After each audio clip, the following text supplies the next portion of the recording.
وی د ذکر په وجه د انسان د زړه نه زنګ لرې کېږي. دا خو ما مخکې ذکر کړ چې د ګناه سره په زړه باندې څه ولګي؟ داغ ولګي. دغه داغ چې ډېر شي ټول زړه راګیر کړي نو دا زړه څه شي؟ زنګ شي. ناقه خبره ده چې کله ته الله یاد کړي دا زنګ به ترې لرې شي. وایي د ذکر په وجه د انسان نه ګناهونه ریجېږي. دا خبره هم ښه واضحه ده، مخکې بیان شوې ده. د ذکر په وجه د انسان د الله سره مینه پیدا کېږي او دا هم ښه واضحه ده. بلکې دا چې الله یادوي خو دې داسې یادوي چې د الله سره مینه ده که نه. لکه اوس ته لېږې سهار ماښام الله یادوي، هسې یادوي مینه دې د الله سره که نه، محبت چې دی ورسره ځکه یادوي. لکه یو سړی سهار ماښام خپله ښځه یادوي، هسې لږ یادوي، مهم دی پرې، یا بچي یا پلار یا مور یا ریال ډالر روپۍ یادوي، خو محبت دی ورسره. ولله المثل الاعلى. نو چې اوس یو بنده په خپل رب باندې میني نو هغه هم بیا سهار ماښام خپل رب یادوي. 12مه فایده وي د ذکر په وجه د انسان په زړه کې د الله عظمت ډېرېږي. او دا خبره خو واضحه ده، ته الله ولې یادې؟ نه مینه خبره خو شو زړه کې ستا په زړه کې د دغه الله لویي پرته ده، نو ځکه خو یادې که نو څومره چې یادې د لویي د الله ستا په زړه کې ډېرېږي، څومره چې یادې د ډېرېږي. لکه قرآن والا ګوره، د قرآن تلاوت چې څومره کې د الله سره به د محبت هغه ډېرېږي. لکه اوس ګوره موږ په دې روجې کې تفسیر د دوره وکړه، که خیال هم کړی او کم ملګري چې همیشه پکې ناست وو چې څومره به د قرآن د مخونه وړېدو په دې درس کې په دې بیان کې په دوره کې دومره به د الله سره محبت ډېرېدو که نه. هغه خبرې به په سړي دومره خوږې لګېدې، سړی به ورو ورو ورننوتو، ورو ورو هغه محبت ډېرېدو ډېرېدو ډېرېدو. دا نه چې کمېږي، کېدی نه چې د دې کم شي.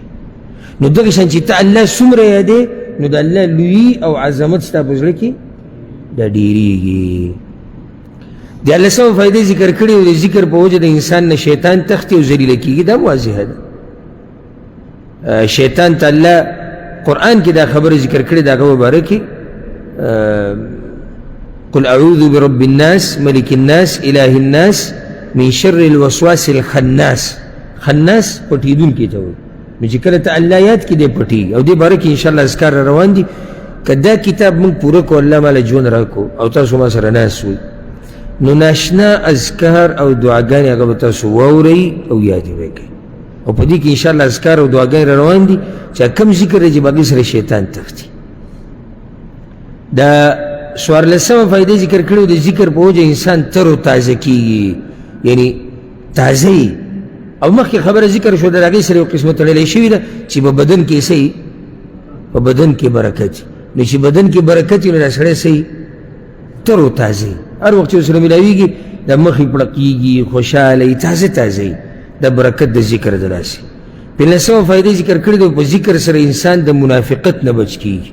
دا هم واضحه خبره، ځکه چې الله د منافقانو مبارکې دا خبره کړې ده ولا یذکرون الله الا قلیلا.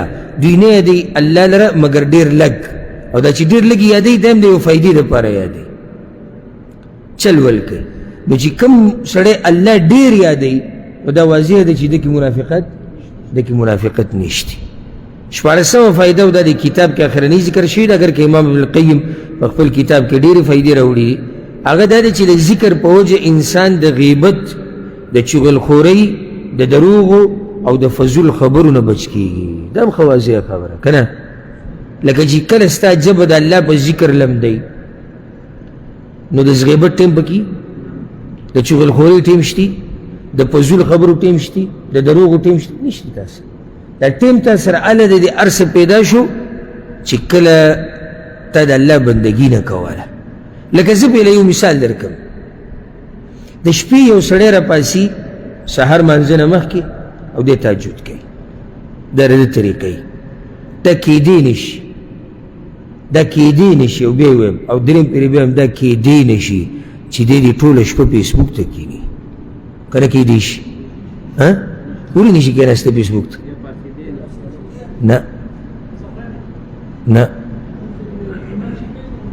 اثر ټیم نشته د الله په عبادت کې مصروفه دي خبره دا چې تر الله په ذکر کې مصروفه شي نو تا سره د دې ګډ وډو خبرو ټیم نشته نو چې کله تر الله په بندګۍ کې مصروف شي ته د شپې تهجد کې راپاسې نو په فیسبوک کې به څه ګورې ته فیسبوک وایي زما سره څه او زما د فیسبوک سره څه زما خو کار دا دی چې شپې راپاسم الله ته ودرېږم نو 2 رکعات وکړم د سره دا ټیم دی داسې ما یو مثال درکړو دې ما ډېر مثالونه په ټیم برانه بیا ولګي لنډه دا یاده کړه قاعده چې څومره د الله په عبادت کې ورننوتي دومره به ته د فضول کارونو نه او د ګناهونو نه بچ کېږي